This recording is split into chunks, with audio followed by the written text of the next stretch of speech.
지금 보시는 이 두 개의 이미지 한번 보시죠. 하나는 우리 머릿속 아주 깊은 곳이고요. 다른 하나는 저 멀고 먼 우주를 본 거예요. 근데 정말 놀랍지 않나요? 소름 돋을 정도로 닮았어요. 아니, 대체 어떻게 이런 일이 가능할까요? 자, 그럼 본격적으로 한번 들어가 볼까요? 왼쪽, 이게 바로 우리 뇌 속에 있는 신경세포, 그러니까 뉴런들이 얽혀있는 모습이고요. 오른쪽은 은하들이 거대한 그물처럼 연결된 바로 우주의 모습입니다. 크기 차이가 10의 27제곱배나 나거든요. 근데도 꼭 서로를 비추는 거울 같아요. 이게 그냥 우연일까요? 아니면 여기에 뭔가 우리가 모르는 엄청난 비밀이 숨어 있는 걸까요? 근데 이게 그냥 겉모습만 비슷한 게 아니에요. 자, 보세요. 사람 뇌에 뉴런이 한 1000억 개 정도 있거든요. 근데 놀랍게도 우리가 볼 수 있는 우주에도 은하가 딱 그만큼 약 1000억 개가 있어요. 여기서 끝이 아니에요. 구성 성분 비율까지 비슷해요. 뇌의 한 75%가 물이잖아요. 그런데 우주 에너지의 약 75%가 뭔지 모를 암흑 에너지로 채워져 있대요. 이거 정말 기묘한 우연의 일치죠? 이쯤 되면 그냥 우연이겠지 하고 넘길 수가 없죠. 그래서 진짜로 천문학자랑 뇌과학자들이 한자리에 모여서 연구를 했어요. 그 결과 이 둘 사이에 그냥 비슷한 수준이 아니라 수학적으로 또 통계적으로 의미 있는 연관성이 있다는 걸 밝혀냈습니다. 자, 지금부터 그 증거들을 하나씩 파헤쳐보죠. 우리의 첫 번째 단서는 바로 숫자입니다. 과학자들이 어떻게 이 거대한 스케일의 차이를 넘어 두 구조의 본질적인 유사성을 증명했는지 그 정량적인 분석 결과를 따라가 보겠습니다. 과학자들이 쓴 방법이 뭐냐면 파워 스펙트럼 분석이라는 건데요. 이름은 좀 어렵죠? 근데 원리는 간단해요. 여러분, 카펫을 바로 코앞에서 보면 막 울퉁불퉁하잖아요? 근데 저 멀리 방 건너편에서 보면 그냥 매끈해 보이죠? 바로 그거예요. 보는 거리를 바꿔가면서 구조가 얼마나 빽빽하고 듬성듬성한지 그 변화를 측정하는 거예요. 그리고 결과가 정말 놀랍습니다. 이 방법으로 뇌 신경망이랑 우주 구조를 비교해봤더니 그 패턴 변화가 거의 똑같이 나온 거예요. 근데 진짜 재밌는 건 뭐냐면요.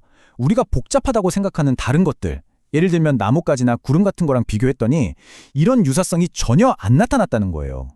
그러니까 뇌랑 우주, 이 둘의 관계는 뭔가 특별하다는 거죠. 소름 돋는 공통점이 하나 더 있어요. 과학자들이 연결의 중심점, 이걸 노드라고 부르는데 이 노드 하나에 몇 개의 선이 연결되어 있나 세어봤거든요. 그랬더니 뇌 신경망하고 우주 구조 둘 다 평균적으로 4개에서 5개 정도의 연결을 가지고 있더라는 겁니다. 좀 더 정확히는 뇌는 4.5에서 5.4개, 우주는 3.8에서 4.1개, 거의 똑같은 패턴인 거죠. 자, 좋아요. 여기까지 보면 구조가 비슷하다는 건 알겠어요. 근데 여기서 진짜 근본적인 질문이 생기죠. 뇌는 생각하고 배우고 느끼잖아요. 그런데 아무런 마음도 의식도 없는 이 거대한 우주가 대체 왜, 어떻게 뇌처럼 생긴 걸까요? 이 수수께끼를 풀려면요, 우리가 지능에 대해 가지고 있던 생각을 좀 바꿔볼 필요가 있어요. 지능은 꼭 중앙통제센터, 그러니까 뇌가 있어야만 할까요? 자연을 보면요, 꼭 그렇지만은 않다는 걸 알 수 있는 아주 놀라운 사례들이 많습니다. 지능이 한 곳에 모여있지 않고 시스템 전체에 흩어져 있는 경우들이죠. 이런 사실들 좀 보세요. 진짜 신기해요. 초파리는 머리가 잘려도 며칠 동안 날아다니고 심지어 짝짓기도 한대요. 바퀴벌레는 뇌가 없어져도 뭔가를 기억할 수 있고요. 문어는요, 팔로 생각한다고 할 정도로 신경세포 대부분이 다리에 쫙 퍼져 있어요. 그러니까 중앙 통제실 없이도 각 부분이 알아서 척척 복잡한 일들을 해내는 거죠. 네, 바로 이겁니다. 이게 핵심이에요. 뭔가 복잡하고 대단한 일을 하려면 꼭 거대한 중앙 컴퓨터 같은 뇌가 있어야만 하는 건 아니라는 거죠.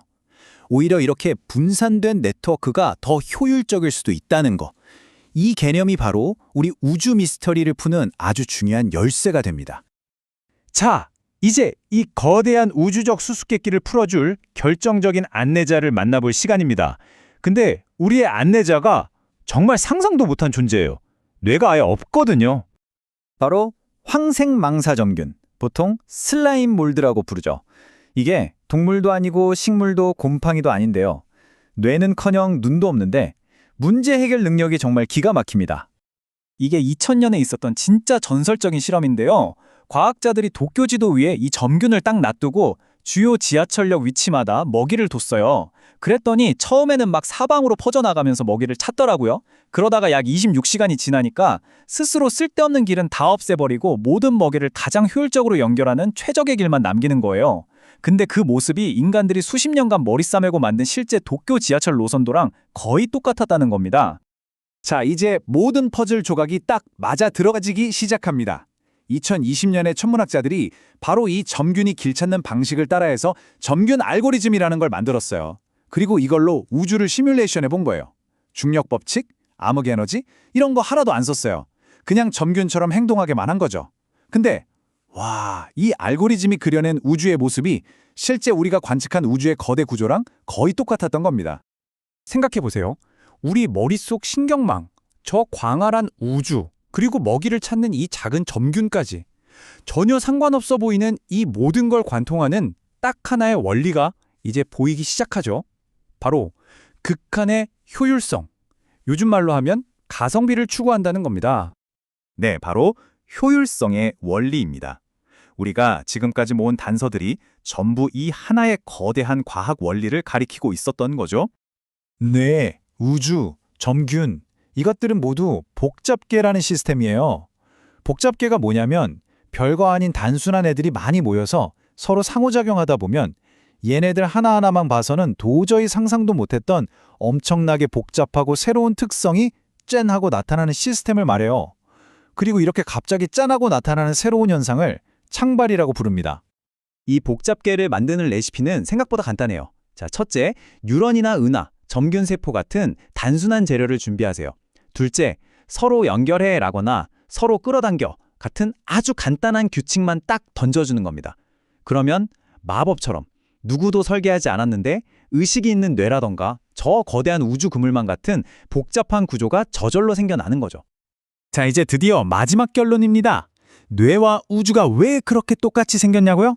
그건 바로 재료는 완전히 다르지만 둘 다 똑같은 우주의 근본 법칙을 따르는 복잡계이기 때문입니다. 그리고 그 근본 법칙이란 바로 이겁니다. 가장 효율적인 네트워크를 향한 끊임없는 추구, 최소한의 비용과 에너지로 최대의 효과를 내는 것. 정보를 전달하든 자원을 나누든 구조를 유지하든 가장 효율적인 길을 찾으려는 자연의 이 본능적인 법칙이 뇌와 우주를 똑같은 모습으로 빚어낸 거죠. 자, 그럼 이 원리가 우리랑 무슨 상관이 있을까요? 이제 한번 우리 주변에서 이 보이지 않는 네트워크를 찾아보죠. 사실 이 원리는 우리 주변 어디에나 있어요. 숲속 나무들이 땅속 균사체로 서로 영양분을 주고받는 거, 개미들이 먹이를 향한 최단 경로를 기가 막히게 찾아내는 거, 더 나아가서 우리가 매일 쓰는 인터넷의 물리적인 구조나 전 세계 금융시장이 움직이는 방식, 심지어 SNS에서 정보가 퍼져나가는 방식까지. 이 모든 게 바로 가장 효율적인 네트워크를 만들려는 똑같은 원리로 움직이고 있는 겁니다. 정말 신기하죠? 똑같은 기본 원리가 어떤 곳에서는 생각이라는 걸 만들어내고 또 어떤 곳에서는 별들이 모인 거대한 우주 그림을 그려냈어요. 그렇다면 이 우주 보편적인 창조의 법칙 아래에서 지금 이 순간에도 우리가 상상조차 못할 또 어떤 새로운 세계들이 창발되기를 기다리고 있는 건 아닐까요? 여러분은 어떻게 생각하세요?